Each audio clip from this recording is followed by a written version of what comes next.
संरचना के बारे में पढ़ेंगे।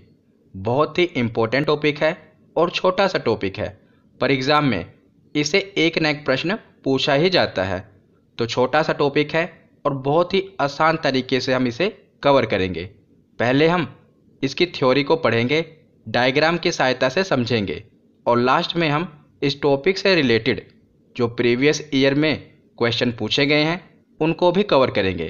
तो पहले आप टॉपिक को अच्छे से समझिए और लास्ट में प्रीवियस ईयर क्वेश्चन ज़रूर अटेम्प्ट करिए। तो चलिए बिना देरी किए हुए वीडियो को शुरू करते हैं। तो चलिए वीडियो की शुरुआत करते हैं और पृथ्वी की आंतरिक संरचना के बारे में पढ़ना शुरू करते हैं। तो जो पृथ्वी की आंतरिक संरचना है, इसका पूर्ण रूप से सही स्वरूप पता लगा पाना अभी संभव नहीं हो पाया है, क्योंकि वैज्ञानिकों के बीच में भी इस संबंध में अभी मतभेद हैं। फिर भी कई भूवैज्ञानिकों ने बहुत से स्रोतों के माध्यम से पृथ्वी की आंतरिक संरचना के बारे में पता लगाया है। ये स्रोत कौन कौन से हैं? जैसे कि तापमान हो गया, दबाव, घनत्व और भूकंपीय तरंगों के माध्यम से पृथ्वी की आंतरिक संरचना के बारे में पता लगाया गया है, इसका प्रयास किया गया है। तो पृथ्वी की आंतरिक संरचना के स्रोत को मुख्यतः दो भागों में बांटा गया है। एक है प्रत्यक्ष स्रोत, दूसरा है अप्रत्यक्ष स्रोत। तो प्रत्यक्ष स्रोत में मुख्यतः दो स्रोतों को शामिल किया गया है जिनसे हमें पृथ्वी की आंतरिक संरचना का अंदाजा हो पाया है। एक है ज्वालामुखी उद्गार, दूसरा है भूकंपीय तरंगें। तो ज्वालामुखी उद्गार से लगभग पृथ्वी की 60 किलोमीटर तक की गहराई का पता चल पाया है। और भूकंपीय तरंगें, तो भूकंपीय तरंगों की सहायता से भी हमें पृथ्वी की आंतरिक संरचना का अंदाज़ा लग पाया है। तो भूकंपीय तरंगों के बारे में मैं एक डिटेल वीडियो बनाऊंगा, उसमें हम भूकंप के बारे में पढ़ेंगे। आज हम पृथ्वी की आंतरिक संरचना के बारे में पढ़ रहे हैं, तो इसको हम डिटेल में नहीं पढ़ेंगे। बस आप ये जान लीजिए कि ये प्रत्यक्ष स्रोत का भाग है पृथ्वी की आंतरिक संरचना का। अब हम देखते हैं अप्रत्यक्ष स्रोत। तो अप्रत्यक्ष स्रोत में तीन चीज़ें शामिल हैं: तापमान, घनत्व और दबाव। तो जैसे जैसे हम पृथ्वी के केंद्र की ओर यानी अंदर की ओर जाते हैं, तापमान में वृद्धि होती है, जिससे हमें यह पता चलता है कि भीतर की ओर से पृथ्वी गर्म है। तो तापमान, घनत्व और दबाव, ये तीनों ही, इन तीनों में ही वृद्धि होती है जैसे जैसे हम पृथ्वी के केंद्र की ओर जाते हैं। और याद रखिएगा, जैसे हम पृथ्वी के भीतर की ओर जाते हैं तो पृथ्वी के अंदर प्रति 32 मीटर की गहराई पर 1 डिग्री सेल्सियस तापमान बढ़ जाता है। ये एग्जाम में पूछा गया है कि कितने मीटर की गहराई में 1 डिग्री सेल्सियस तापमान बढ़ जाता है। तो प्रति 32 मीटर की गहराई में अंदर की ओर जाने पर 1 डिग्री सेल्सियस तापमान की वृद्धि होती है, याद रखिएगा। अब हम आगे देखते हैं। तो आगे अब हम देखते हैं, तो ये पृथ्वी की आंतरिक संरचना का डायग्राम है। इसी डायग्राम की सहायता से हम पृथ्वी की आंतरिक संरचना के बारे में पढ़ेंगे। तो ये डायग्राम हमने ऐसा ही क्यों लिया, तो मैं आपको एक उदाहरण की सहायता से समझाता हूँ ताकि आपको ये क्लियर हो सके। तो उदाहरण हम लेते हैं एक तरबूज का। तो जब हम तरबूज खरीदते हैं और हमें ये पता लगाना होता है कि तरबूज अंदर से मीठा है या नहीं, लाल है या नहीं, तो हम कैसे पता लगाते हैं? तो दुकानदार क्या करता है, चाकू से क्या करता है, तरबूज को एक स्लाइस निकाल के हमें दे देता है। तो दुकानदार क्या करता है, तरबूज से चाकू की सहायता से एक स्लाइस निकाल के ठीक इसी प्रकार हमें वो एक स्लाइस निकालता है और दे देता है, जिसे हम चख कर ये पता लगा लेते हैं कि तरबूज मीठा है या नहीं, या लाल है या नहीं। तो वो क्या करता है, तरबूज के केंद्र से बीच में से और ऊपर तक एक स्लाइस निकालता है ना, ठीक इसी प्रकार, जिससे हम क्या करते हैं, तरबूज के अंदर की चीज़ पता लगा लेते हैं। ठीक इसी प्रकार समझने की दृष्टि से हमने क्या किया है, पृथ्वी के केंद्र से लेकर इसके ऊपरी सतह तक एक टुकड़े को निकाल लिया है और इसी की सहायता से हम पृथ्वी की आंतरिक संरचना के बारे में समझेंगे। अब हम आगे देखते हैं। तो पृथ्वी की आंतरिक संरचना को 3 भागों में बांटा गया है। तो जो सबसे ऊपरी भाग है उसे इंग्लिश में कहते हैं क्रस्ट, हिंदी में भूपर्पटी। जो बीच वाला भाग है, दूसरा भाग है, उसे कहते हैं मेंटल। और जो इसका सबसे भीतरी भाग है उसे इंग्लिश में कहा जाता है कोर और हिंदी में क्रोड। तो 3 भाग हो गए पृथ्वी के, क्रस्ट, मेंटल और कोर। तो सबसे पहले हम पृथ्वी के सबसे ऊपरी भाग भूपर्पटी यानी कि क्रस्ट के बारे में पढ़ते हैं। तो पृथ्वी के सबसे ऊपरी भाग को भूपर्पटी कहते हैं और भूपर्पटी की मोटाई महाद्वीपों व महासागरों के नीचे अलग अलग होती है। ये तो जाहिर सी बात है, जो पृथ्वी की सबसे ऊपरी सतह है यह है भूपर्पटी, और जो इसकी मोटाई है इसने कहा है जहाँ पर सागर हैं वहाँ पर इसकी मोटाई कम है और जहाँ पर महाद्वीप है वहाँ पर इसकी मोटाई ज़्यादा है। ये तो जाहिर सी बात है ना, जहाँ पर गड्ढे होंगे वहाँ पर पानी भरा होगा यानी कि सागर है, तो वहाँ पर इसकी मोटाई कम होगी, और जहाँ पर महाद्वीप हैं वहाँ पर इसकी मोटाई ज़्यादा होगी। ये तो जाहिर सी बात है। तो महासागरों के नीचे भूपर्पटी की औसत मोटाई 5 किलोमीटर तक है। ये मैं आपको एनसीईआरटी के अकॉर्डिंग बता रहा हूँ। तो महासागरों के नीचे भूपर्पटी की औसत ऊंचाई कितनी होती है? लगभग 5 किलोमीटर। और जहाँ पर महाद्वीप होते हैं यानी कि सागर नहीं होते हैं वहाँ पर इसकी ऊंचाई लगभग 30 किलोमीटर तक होती है, याद रखिएगा। और भूपर्पटी का निर्माण सिलिका और एल्यूमिनियम से मिलकर हुआ है, इसीलिए इस परत को सियाल कहा जाता है। सी यानी कि सिलिका और आल मतलब कि एल्यूमिनियम, तो सियाल भी इसे कहा जाता है, याद रखिएगा। तो मैं आपको एक बार तीनों ही परतों के बारे में बता देता हूँ, किसे सियाल कहा जाता है, किसे सीमा कहा जाता है, किसे निफे कहा जाता है, क्योंकि ये तो एग्ज़ाम में पूछा ही जाता है और हमको याद होना चाहिए। तो मैं आपको इसे याद करने का तरीका बता देता हूँ। आगे हम इसके बारे में पढ़ेंगे, पर पहले मैं आपको इसका एक तरीका बता देता हूँ जिससे आपको ये याद रहेगा। तो देखिए, सबसे ऊपरी परत को सियाल कहते हैं, यानी कि क्रस्ट वाले भाग को क्या कहा जाता है? सियाल कहा जाता है। और जो मेंटल वाला भाग है इसे सीमा कहा जाता है, क्योंकि यहाँ पर सिलिकॉन और मैग्नीशियम की मात्रा पाई जाती है। और जो सबसे नीचे वाला यानी कि कोर वाला भाग है इसे निफे कहा जाता है। क्या? निफे, क्योंकि यहाँ पर निकेल और लोहा की मात्रा की अधिकता है, याद रखिएगा। तो आपसे यही पूछा जाएगा कि निफे पृथ्वी की आंतरिक संरचना की कौन सी परत है, तो आपको पता होना चाहिए कि सबसे अंदरूनी यानी कि कोर वाली परत। तो जो मेंटल वाली परत है यहाँ पर किस चीज़ की अधिकता है? तो सीमा यानी कि सिलिकॉन और मैग्नीशियम। तो इस तरह के आपसे सवाल पूछे जाएंगे, तो आपको याद कैसे करना है? तो देखिए, नीफे तो आपको याद होना चाहिए, इसको आप रिलेट करेंगे नीचे, नीचे निफे। इससे आपको यह पता रहेगा कि ये सबसे नीचे वाला भाग है, नीचे निफे। आपको याद रहेगा ना कि सबसे नीचे वाला भाग कौन सा है? निफे। अब रही बात ये याद करने की कि सियाल पहले आएगा कि सीमा पहले आएगा। तो देखिए, सिलिकॉन तो दोनों में ही है। अब बची बात एल्यूमिनियम और मैग्नीशियम, तो पहले कौन सा आएगा? तो देखिए, अगर अल्फ़ाबेटिकल भी हम देखें तो ए पहले आएगा और एम बाद में आएगा। ए पहले आएगा ना, एम बाद में आएगा। तो इससे हमें पता चलेगा कि सबसे ऊपर रहेगा सियाल, बीच में रहेगा सीमा और नीचे निफे। निफे जो है सबसे नीचे रहेगा। तो ये वाला प्रश्न एग्ज़ाम में पूछा जाता है कि मेंटल वाले भाग में किस चीज़ की अधिकता है, कोर वाले भाग में किस चीज़ की अधिकता है। तो आप इस तरीके से पता लगा पाएंगे कि सबसे ऊपर होगा सियाल, बीच में होगा सीमा और सबसे नीचे निफे। तो आशा करता हूँ आपको क्लियर हो गया होगा। तो आगे है क्रस्ट वाले भाग का औसत घनत्व यानी कि एवरेज डेंसिटी कितनी है? तो 2.7 ग्राम प्रति सेंटीमीटर क्यूब ये क्रस्ट वाले भाग की एवरेज डेंसिटी है, याद रखिएगा। और इस परत को यानी कि क्रस्ट वाले भाग को लिथोस्फीयर भी कहा जाता है। तो एग्ज़ाम में ये पूछा गया है कि लिथोस्फीयर पृथ्वी की किस परत को कहा गया है? तो याद रखिएगा, क्रस्ट वाले भाग को लिथोस्फीयर कहा जाता है। तो अब हम आगे देखते हैं। तो भूपर्पटी के बाद आगे अब हम मेंटल के बारे में पढ़ते हैं। तो क्रस्ट के निचले भाग को मेंटल कहा जाता है और पृथ्वी के आयतन का 83% तथा द्रव्यमान का 67% भाग मेंटल ही है, याद रखेगा।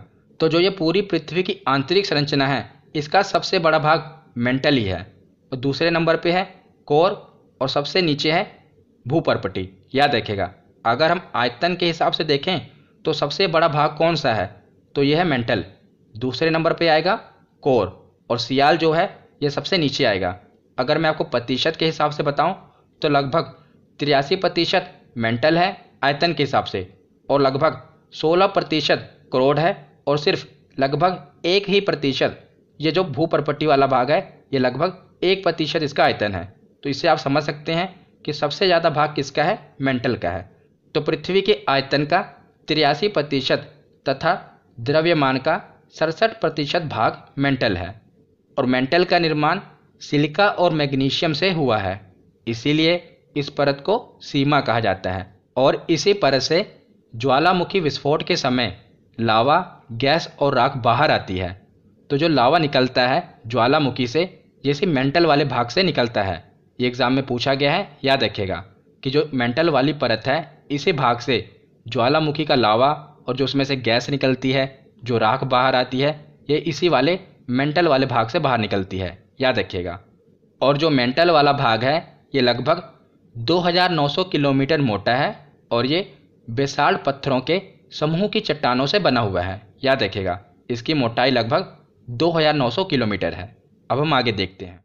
तो जो मेंटल वाला भाग है इसका औसत घनत्व यानी कि एवरेज डेंसिटी कितनी है, तो इसका औसत घनत्व है 3.5 से लेकर 5.5 ग्राम प्रति सेंटीमीटर क्यूब, याद रखिएगा। और इस भाग को पायरोस्फीयर भी कहा जाता है। अभी हमने पीछे पढ़ा भूपर्पटी को क्या कहा जाता है, लिथोस्फीयर, और मेंटल वाले भाग को क्या कहा जाता है, पायरोस्फीयर। ये बातें याद रखिएगा।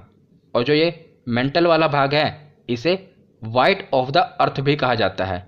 ये एग्जाम में पूछा गया है कि इसे क्या कहा जाता है, white of the earth, mental वाले भाग को। तो क्रस्ट के बारे में हमने पढ़ लिया, मेंटल के बारे में भी हमने पढ़ लिया। अब हम पृथ्वी के सबसे केंद्रीय भाग कोर के बारे में पढ़ते हैं। तो इसे हिंदी में क्रोड भी कहा जाता है। तो यह पृथ्वी का सबसे भीतरी और केंद्रीय भाग है और इसका निर्माण मुख्य रूप से निकिल और लोहे से हुआ है, इसीलिए इस परत को निफे कहा जाता है। और इस परत का औसत घनत्व 11 से लेकर 13 ग्राम प्रति सेंटीमीटर क्यूब तक है और इस परत को बैरिस्फीयर भी कहा जाता है। तो क्रस्ट को और क्या कहा जाता है, लिथोस्फीयर, मेंटल को पायरोस्फीयर और कोर को बैरिस्फीयर। ये डायरेक्ट वन लाइनर क्वेश्चन पूछ लिया जाता है, याद रखिएगा। और यह पृथ्वी के कुल आयतन का कितना है, लगभग 83% भाग है मेंटल। दूसरे नंबर पे आता है कोर, लगभग 16% भाग, और सबसे नीचे लगभग 1% भाग है भूपर्पटी, जो सबसे ऊपरी भाग है। अब हम आगे देखते हैं। तो पृथ्वी की आंतरिक संरचना के 3 भाग, क्रस्ट, मेंटल, कोर, इनके बारे में हमने पढ़ लिया। अब ये जो डायग्राम है बहुत ही ज़्यादा इम्पोर्टेंट है, मोस्ट इम्पोर्टेंट।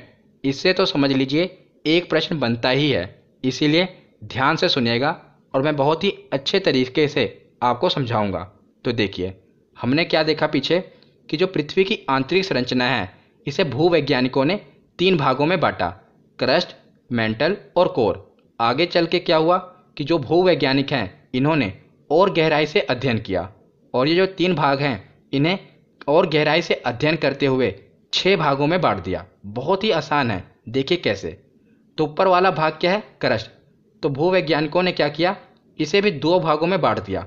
ऊपर वाले को कह दिया ऊपरी क्रस्ट और निचले वाले भाग को निचला क्रस्ट, यानी कि क्रस्ट को ही 2 भागों में बांट दिया, अपर क्रस्ट और लोअर क्रस्ट। और जो मेंटल वाला भाग है इसको भी ऐसे किया, अपर मेंटल, ये वाले भाग को क्या कह दिया, अपर मेंटल, और नीचे वाले भाग को लोअर मेंटल, यानी कि ऊपरी मेंटल और निचला मेंटल। उसके बाद कोर वाले भाग को भी ऐसे ही किया, अपर कोर, लोअर कोर, यानी कि ऊपरी कोर और निचला कोर। इसे बाहरी कोर और आंतरिक कोर भी कह देते हैं।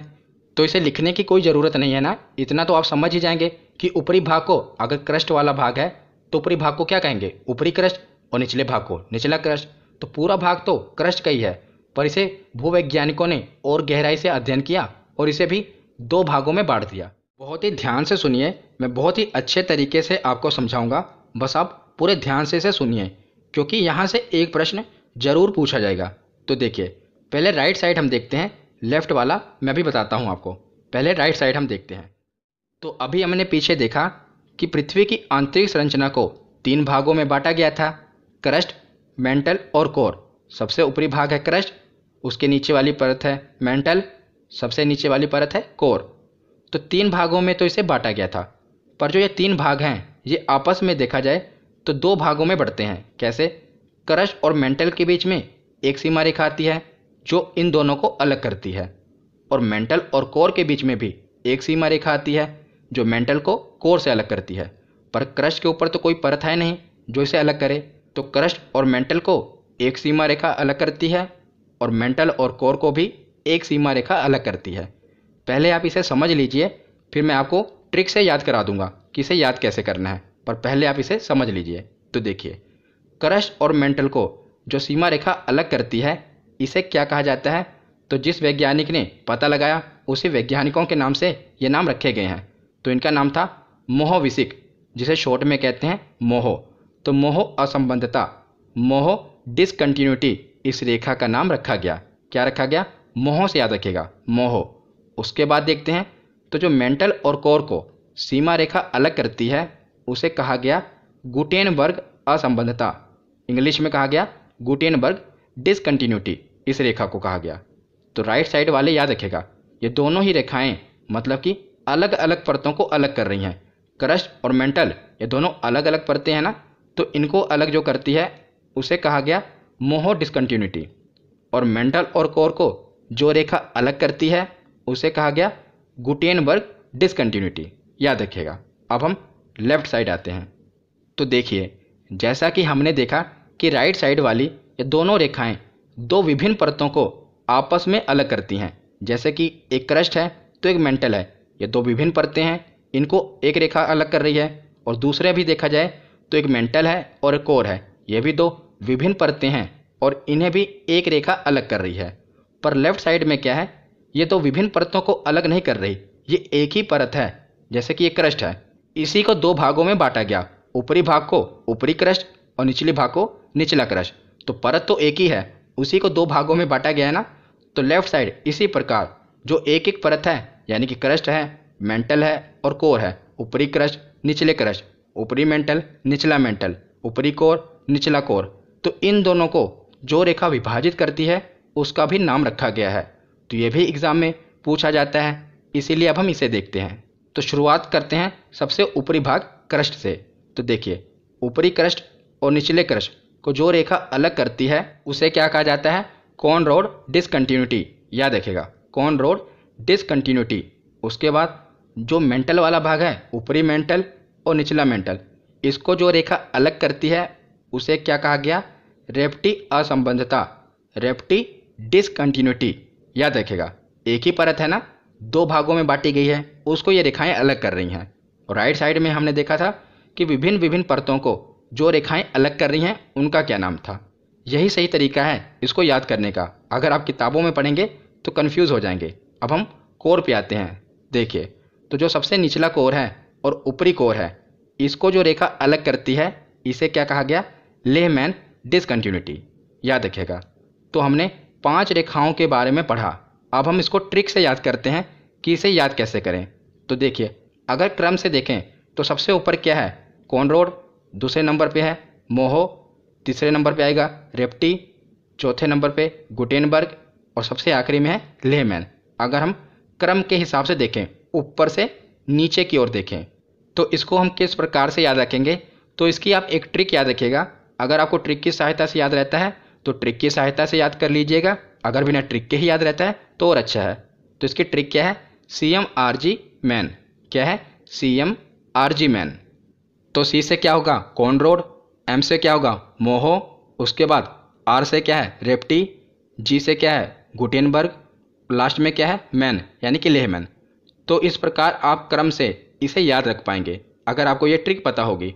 बाकी डायग्राम की सहायता से आप इतना तो विजुलाइज कर ही पाएंगे कि सबसे ऊपर क्या है? क्रस्ट, तो सबसे ऊपरी क्रस्ट और निचले क्रस्ट के बीच में जो भाग है उसे ही कहा जाएगा कॉनरोड। उसके बाद क्या आएगा?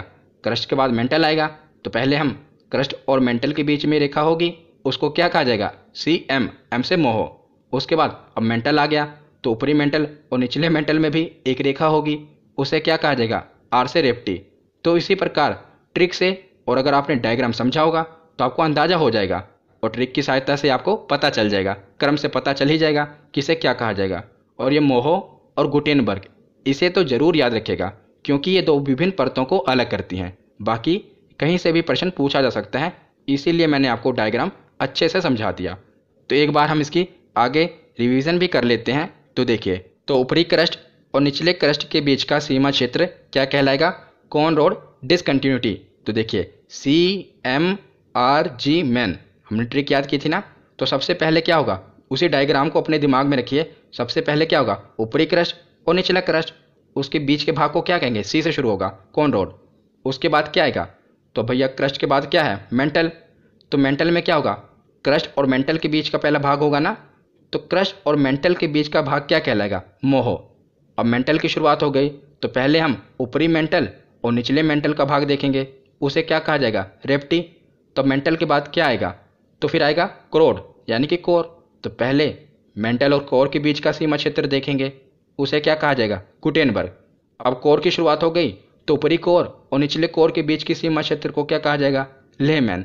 तो इसी प्रकार आप इसे याद रखेंगे, CMRG मैन। और एक बात और याद रखिएगा कि एडवर्ड वेस नामक भूवैज्ञानिक ने ही पृथ्वी की आंतरिक संरचना, जो हमने पढ़ा ना, सियाल, सीमा और निफे, इसके बारे में किसने पता लगाया था? तो एडवर्ड वेस ने पता लगाया था। याद रखिएगा, ये एग्जाम में पूछा गया है। तो हमने थ्योरी सेक्शन पढ़ लिया, अब हम प्रीवियस ईयर क्वेश्चन देखते हैं। पहला प्रश्न है, सियाल, सीमा और निफे के रूप में भूगर्भ का विभाजन किसके द्वारा किया गया? तो अभी हमने पढ़ा किसके द्वारा किया गया? एडवर्ड स्वेस के द्वारा किया गया। अगला प्रश्न है कि पृथ्वी के धरातल से केंद्र की ओर जाने पर निम्नलिखित का सही क्रम क्या होगा? किसका क्रम? सीमा, सियाल और निफे, इसका आपको क्रम बताना है। अगर हम पृथ्वी के धरातल से केंद्र की ओर जाएं, तो मैंने आपको बताया था निफे तो सबसे नीचे होगा और सबसे ऊपर कौन सा होगा? सियाल, ये पहले आएगा, फिर सीमा आएगा। मतलब कि सियाल, सीमा और निफे। तो इसका ऑप्शन क्या होगा? पहले कौन सा है? सेकंड से शुरू होगा, ऑप्शन बी, क्योंकि पहले सेकंड आएगा सियाल, फिर फर्स्ट आएगा सीमा और सबसे आखिरी में होगा निफे। अगला प्रश्न है कि पृथ्वी के किस भाग में निकेल और लोहा की प्रधानता है? तो लोहे की प्रधानता किस भाग में है? हमने पढ़ा था निफे में, ऑप्शन सी सही होगा। अगला प्रश्न है कि धरातल से भूगर्भ की ओर जाने पर गहराई के साथ तापमान वृद्धि की दर क्या है? तो शुरुआत में ही आपको मैंने बताया था कि प्रति 32 मीटर की गहराई पर 1 डिग्री सेल्सियस की वृद्धि होती है। अगला प्रश्न है कि निम्न में से किसको वाइट ऑफ द अर्थ कहा जाता है? तो किस भाग को वाइट ऑफ द अर्थ कहा जाता है? मेंटल वाले भाग को वाइट ऑफ द अर्थ कहा जाता है। अगला प्रश्न है, मोह असमर्थता स्थित है, यानी कि मोह डिसकंटिन्यूटी लाइन किन दो परतों के बीच स्थित है? तो मैंने आपको जब डायग्राम बताया था तो राइट साइड में दो ही चीज़ें बताई थी, एक मोह और एक गुटेनबर्ग। तो मैंने आपको बताया था ये दोनों ही विभिन्न परतों को अलग करती हैं, यानी कि अलग अलग परतों को अलग करती हैं। तो जो मोह है ये क्रस्ट और मेंटल के बीच वाली रेखा थी, तो इसका सही जवाब होगा ऑप्शन ए। अगला प्रश्न है, गुटेनबर्ग असमर्थता स्थित है। तो गुटेनबर्ग, तो देखिए जो मोह थी ये क्रस्ट और मेंटल के बीच वाली रेखा थी, और मेंटल और कोर के बीच वाली रेखा कौन सी थी? तो वो थी गुटेनबर्ग। ये मेंटल और कोर के बीच वाली रेखा थी, याद रखिएगा। अगला प्रश्न है कि मेंटल में निम्नलिखित में से किन तत्वों की प्रधानता होती है? मेंटल यानी कि बीच वाला भाग, सबसे ऊपरी भाग को सियाल कहते हैं, फिर सीमा, फिर निफे। सीमा यानी कि सिलिकॉन और मैग्नीशियम, इसका सही जवाब होगा। अगला प्रश्न है, पृथ्वी ग्रह की संरचना में मेंटल के नीचे क्रोड निम्नलिखित में से किस एक से बना हुआ है? तो ये क्रोड के बारे में पूछ रहे हैं। तो क्रोड वाला भाग निफे यानी कि निकेल और लोहा, तो इसका सही जवाब होगा ऑप्शन सी, लोह। आज का आखिरी प्रश्न है कि पृथ्वी के भूपर्पटी में कौन सा तत्व प्रचुर मात्रा में पाया जाता है? भूपर्पटी यानी कि क्रस्ट वाला भाग, सबसे ऊपरी भाग। तो सबसे ऊपरी भाग में सियाल, सिलिकॉन और एल्यूमिनियम, तो इसका सही जवाब होगा ऑप्शन बी, एल्यूमिनियम। तो आज की ये वीडियो यहीं पर ख़त्म होती है। कैसी लगी ये वीडियो कमेंट सेक्शन में ज़रूर बताना। धन्यवाद।